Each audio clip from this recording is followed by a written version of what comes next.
questions we've got basically come from people who said we were offered deferred resignation, and something like 65,000 people have signed up for it.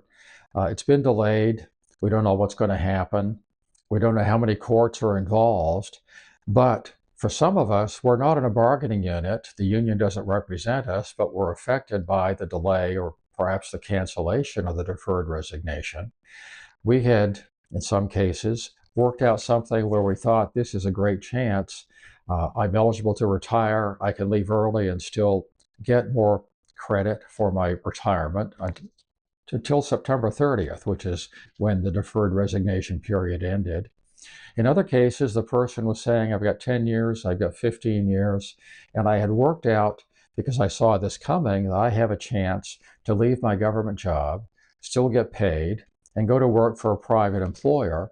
And it gives me some time to work things through to make sure this is going to work out for me with this new job. Now it seems like everything's on the back burner.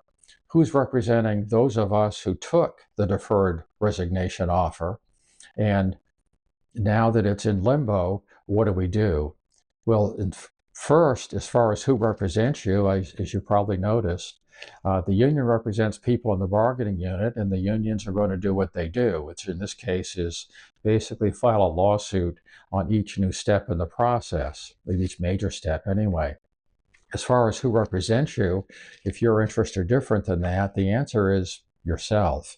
I suppose if 50,000 people wrote to this judge in Massachusetts and said, I don't like what you're doing, let this go through so we can take advantage of it, maybe that would have an impact. The reality is nobody's organizing an effort like that, so you're just kind of on the sidelines watching. The only advice I can offer from having seen this happen in various agencies over the years is look out for yourself. We don't know what's going to happen with the deferred resignation offer.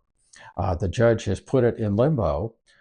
Not surprisingly, in the initial court case, there's a lot of forum shopping that goes on. It's probably not a big surprise to anyone who follows this that the first case is coming out from a court in Massachusetts, perhaps the most liberal state in the country.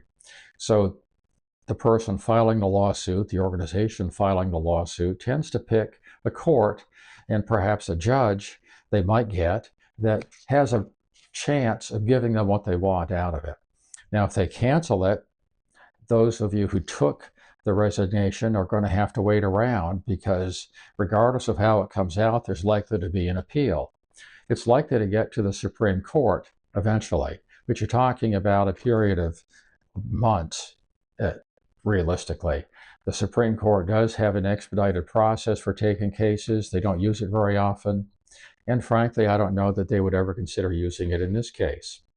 It's more of an internal government matter, although it affects obviously hundreds of thousands, maybe millions of people.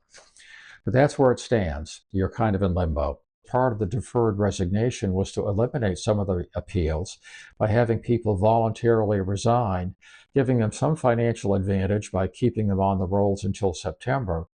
As a result of what's going on in the courts, that part of the plan may be changed. We just don't know.